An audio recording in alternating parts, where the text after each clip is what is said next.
that's a local church and with a budget, go ahead, you sort it out. That was kind of his way of dealing with it, to stay true to who he was, I think. So I think we're going to post this podcast by Friday.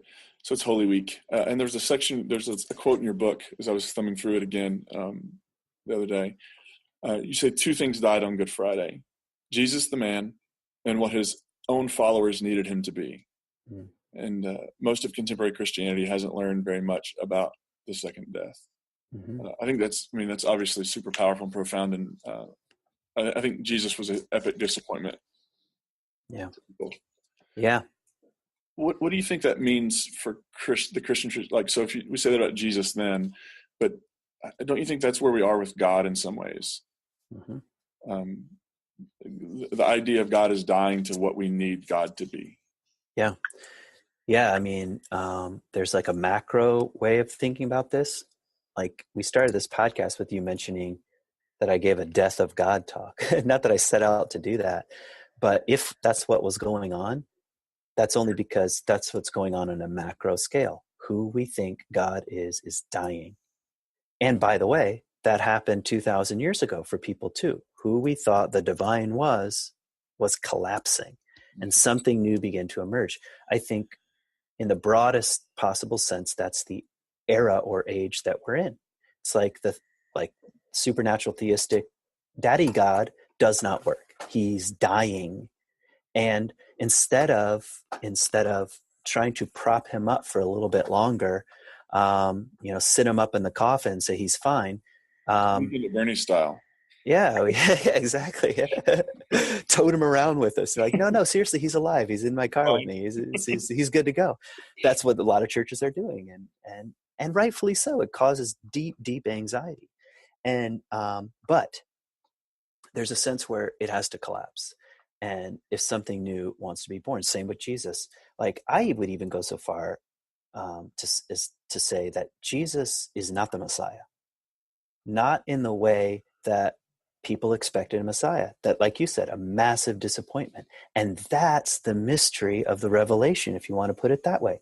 What you thought was going to happen, a special guy is going to come in and save the day and be your hero. He's not your hero. Now, Christianity did some pretty clever things to try to keep that hero-like image alive. Like, oh, he's going to come again. He didn't do anything that he was supposed to do before, but he will in the future. So they just sort of put it off into the future. But I really think that was true of the disciples. They had to come to terms with, he's not the Messiah in any way that any of us thought. You could even say stronger and say he's just not. He's not a Messiah. He's something else. A Messiah is a very specific socio-political figure, and he does not fit that image. And good. And same goes with God. Our image of God now, present, American friendly, essentially white guy with a friendly sidekick named Jesus, and the spirit is kind of like, woo, we don't really know what to think about that. It's on its deathbed. And yeah, Good Friday is a good example. Like, I remember one time at Mars Hill, I was giving a sermon on Good Friday, and I said, what image of God needs to die today?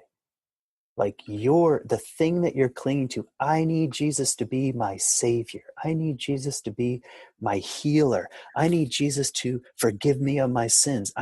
What if all those things have to go into the ground, have to be grieved and lost?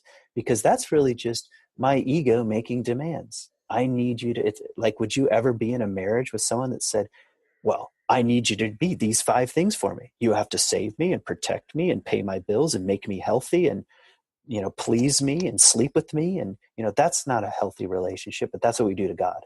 That's what we do to Jesus. And I think that, again, a macro generalization is that's why Christianity is collapsing as we know it in the West. And my personal feeling is good. That's the way transformation happens. And that's the mystery of Easter. As a symbol, that's what it is. It's the death of God and the resurrection of something unexpected. Yeah, there's so much economy tied up in keeping it alive. Mm-hmm. But at some point, I mean, it's just happening, right? With all the CPR, with all the way we've talked about God for a long, long time is on the way out. Mm-hmm. Yeah. And the kids are on the way out. Yeah. And in the end, whatever is born on the other side of that could be life-giving and altering in ways we can't even imagine right now. Whatever the next. Yeah. Actually, what you're saying is quite beautiful. I mean, how narrow of us to say, whatever we mean by God has to remain exactly the same as I understand it, because I need the certainty, and it's actually a deep lack of faith, a statement like that, saying, God never changes, and I'm standing on solid ground, and the Bible is inerrant, and that's not faith. That's standing on false certainty. Faith would look like, well, whatever the mysterious wind of the divine is doing, I don't know anything about. And that's straight from the mouth of Jesus. You can't tell where the Spirit comes from or where it's going. But we don't want that kind of faith. Christians do not want that. They want to say, it's on my terms, damn it. And if it's not on my terms, everybody else is going to burn in hell. That's not faith. Faith would look like, hey, if people stop coming to church, great. Maybe the wind of God is at work. If people came out of the closet and married their best friend from high school, maybe the wind of God is blowing where we don't know anything about. You know what I'm saying? So, that would look like faith in a general sense. Yeah. The line, and it's in Mark. We've been doing a series on Mark, and the line where Jesus comes down from the transfiguration experience, and the disciples can't heal the young man, and the guy says to Jesus, the dad, if you can, and heal him. And Jesus says, what do you mean if? All things are possible. He's like, oh, I totally believe, but I don't actually. Yeah. In that, like, in some ways, I think it's all we get is like, there's a part of me that is seeking to trust. And at the same time, there's a big part of me that is struggling with trust in some sort of larger way. That's exactly it. Your name of your podcast fits with that image, because I actually think that's a really psychologically healthy way of talking about yourself. One part of me doubts. One part of me believes. One part of me trusts that there's some wisdom in the tradition. There's another part of me that says, F the tradition, and it's the space between these tensions that matters. And to rush all the time in a dualistic way, it's got to be one or the other, is part of the mess that religion is in. In some sense, maybe people like you and others who are in the church world are holding a space between those worlds.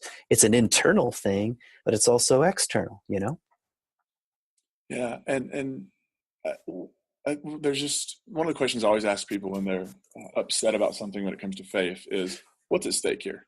Mm-hmm. What's at stake here? And for often people, it's like, well, my eternal destination.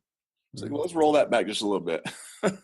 Let's ask, what is really at stake here? Because I think if we could approach these things as human beings with curiosity, it would create a completely different experience than approaching it with I have got to figure this out in the next 25 minutes. Yeah. And if I don't figure this out, it's all going to fall apart, as opposed to, gosh, I don't know. Let's explore. Yeah. Let's ask questions. Let's throw out some possibilities, which is different, right, than saying I have to know. Yeah. Well, the psychotherapist and author James Hollis says becoming an adult means growing into increased levels of ambiguity until you die. which is really funny. But that's troubling, and in a religious setting, many people don't want that. They know that that's true. One part of them knows that that's true. Yeah. Like my dad, my dad remained pretty traditional, I'd say, except he started saying my dad died of ALS, which is a wicked disease. And right at the end, he would say things like, well, when he could still speak, he would say things like, well, I'm a whole lot less sure of the Bible or of God than I once was. Now, I heard that differently then. I was like, oh, it sounds like a clever little line. But actually, now that I'm thinking of it, this is as it should be. Growing up and even approaching death, actually, you have to be able, it's an increase in ambiguity. And there's a lot of unknowing that happens the older we get, which is why Christianity remains immature on its, it just doesn't want that. It says we don't want to grow up. We don't want to grow up into increased levels of ambiguity. We want to stay certain. We got to nail it. It's not good for the soul. No.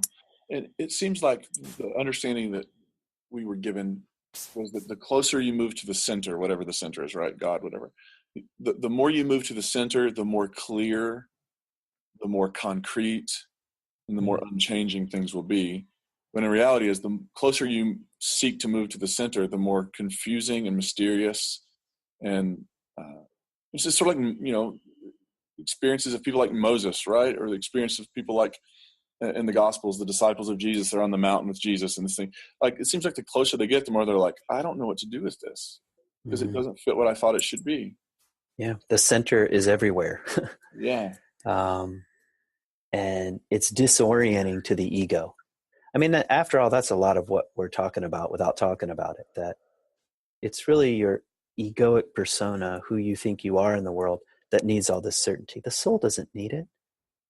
The spirit, whatever that is, the transcendent side of you, doesn't need it. It doesn't need,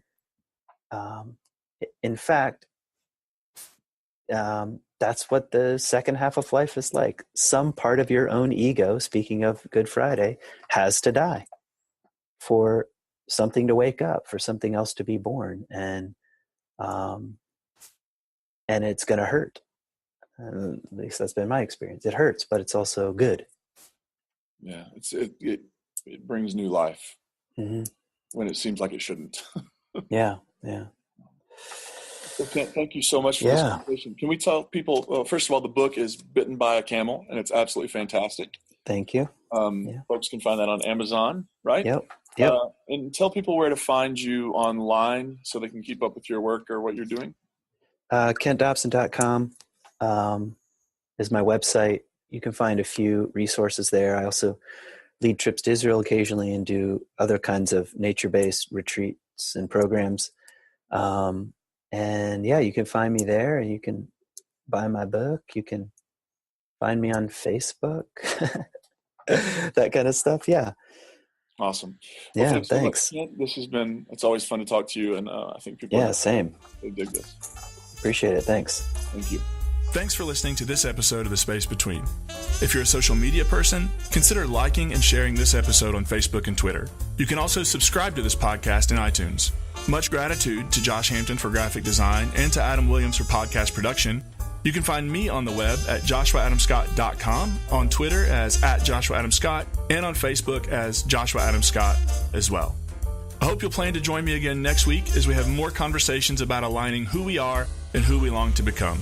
Until then, be well.